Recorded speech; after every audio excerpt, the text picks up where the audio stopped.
নমস্কার বন্ধুরা, শ্রাবণী রান্নাঘরে আপনাদের সবাইকে স্বাগত জানিয়ে আমি আবারও একটা রান্নার ভিডিও নিয়ে আপনাদের সামনে চলে এসেছি। আজকের আমি আপনাদের এক বাটি চাল দিয়ে অসাধারণ একটা রেসিপি বানিয়ে দেখাবো। আশা করি আপনাদের ভালো লাগবে। তার জন্য কিন্তু আমার পুরো ভিডিওটা আপনাদের দেখতে হবে। তাহলে চলুন এই চাল দিয়ে আজকের আমি কি বানাই সেটা আপনারা একবার দেখে নিন। রেসিপিটা বানানোর জন্য প্রথমে আমি এখানে গ্যাসটা অন করে একটা কড়া বসিয়ে দিয়েছি। এইবার আমি এর মধ্যে দিয়ে দেব, দেখুন আমি এখানে সেদ্ধ চাল নিয়েছি। সেদ্ধ চাল মানে যেই চালে আমরা ভাত রান্না করে থাকি সাধারণত, আমি কিন্তু সেই চাল নিয়েছি। আর চালটা আমি এখানে খুব ভালোভাবে ধুয়ে পরিষ্কার করে রেখেছি। এইবার আমি এর মধ্যে দিয়ে দেব অল্প সামান্য একটু নুন। নুনটা কিন্তু আমি এখানে একদম অল্প সামান্য একটু নুন দিয়েছি। এবারে চালের মধ্যে নুনটা দিয়ে খুব ভালোভাবে মাখিয়ে নেব।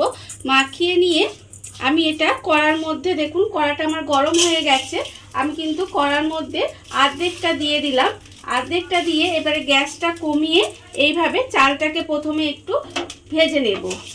চালটাকে শুকনো খোলায় আমি একটু ভেজে নেব। এইভাবে গ্যাসটা কমিয়ে নাড়তে নাড়তে দেখবেন যে চালটা কিন্তু ভাজা হয়ে যাবে। গ্যাসটা কমিয়ে দিয়ে এইভাবে চালটাকে নেড়ে নেড়ে দেখুন আমি খুব সুন্দরভাবে চালটা কিন্তু ভেজে নিয়েছি। একদম সুন্দরভাবে কালারটা সুন্দর এসেছে, একেবারে পোড়া লেগে যায়নি, আবার সুন্দরভাবে কিন্তু ভাজাও হয়ে গেছে। এইভাবে চালটা ভেজে নিতে হবে। চালটা আমার ভাজা হয়ে গেছে, এবার চালটা আমি ঢেলে রেখে দেবো। চালটা আমি ভেজে আলাদা করে ঢেলে রেখে দিয়েছি। আর আবারও কিন্তু যে চালটা আছে সেটা দিয়ে সেই একই রকমভাবে চালটা ভেজে নিতে হবে।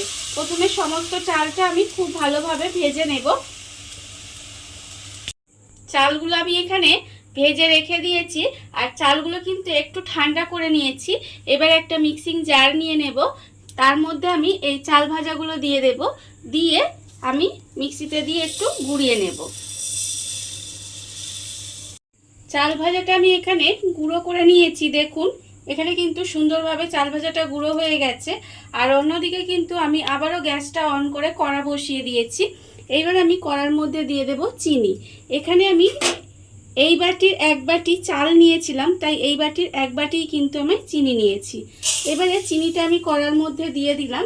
এইবার আমি ওর মধ্যে দিয়ে দেব সেই একই বাটির এক বাটি আমি জল দিয়ে দেব।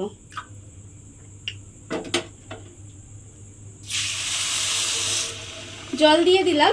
এবারে চিনিটাকে একটু গলতে দিতে হবে। চিনিটা আমার এখানে ভালোভাবে গলে গেছে, দেখুন ঠিক এইভাবে চিনিটা যখন গলে যাবে তখন আমি এর মধ্যে দিয়ে দেব নারকেল কোড়া। এখানে আমার একটা মাঝারি সাইজের নারকেলের আধমালা নারকেল আমি কুড়িয়ে রেখেছি, সেই নারকেলটা আমি এর মধ্যে দিয়ে দিলাম। দিয়ে এবারে এটাকে আমি এই 2 থেকে 3 মিনিট মতো এইভাবে একটু রান্না হতে দেব। নারকেল কোড়াটা দিয়ে আমি প্রায় মিনিট 2 মতো এইভাবে একটু রান্না করে নিয়েছিলাম। এইবারে আমি এর মধ্যে দিয়ে দেব যে চালটা ভেজে আমি এখানে গুঁড়ো করে রেখেছি, সেই ভাজা চালের গুঁড়োটা কিন্তু আমি এর মধ্যে দিয়ে দেব। আর এইভাবে কিন্তু খুন্তি দিয়ে নেড়ে যাব, না হলে কিন্তু এক জায়গায় দলা পাকিয়ে যাবে। সেই জন্য এইভাবে নেড়ে নেড়ে আমি এটা খুব ভালোভাবে মিশিয়ে পাক করে নেব।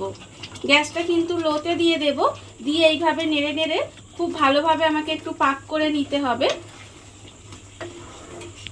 চাল ভাজা গুঁড়োটা দিয়ে আমি জাস্ট এইভাবে একটু নেড়ে নিয়েছি, প্রায় 30 সেকেন্ডের মতো এইভাবে একটু নেড়ে নিয়েছি।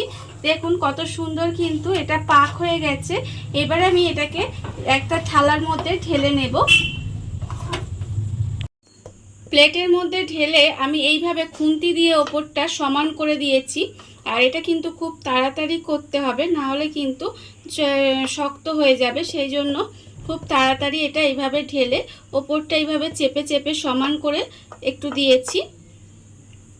এবার এইভাবে আমি মিনিট 5 থেকে 10 মিনিট এইভাবে একটু রেখে দেব। 10 মিনিট আমার হয়ে গেছে। এবার আমি একটা ছুরির সাহায্যে এইভাবে এটাকে কেটে নেব, আস্তে আস্তে করে ঠিক এইভাবে কেটে নিতে হবে।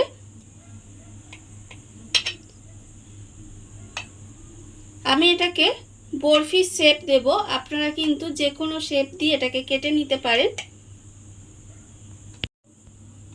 এইভাবে বরফি বরফি মতো কেটে নিতে হবে। দেখুন বন্ধুরা, বরফিগুলো কিন্তু আমি এখানে কেটে সুন্দরভাবে সাজিয়ে নিয়েছি। আর এটা কিন্তু খেতে ভীষণ ভালো হয়, বাড়িতে একবার হলেও আপনারা বানিয়ে দেখতে পারেন। আর এই ভিডিওটা যদি আপনাদের ভালো লেগে থাকে, আপনারা যদি ফেসবুক থেকে দেখে থাকেন পেজটি ফলো করে দেওয়ার অনুরোধ রইল। আর যদি ইউটিউব থেকে দেখে থাকেন চ্যানেলটি সাবস্ক্রাইব করে নেওয়ার অনুরোধ রইল।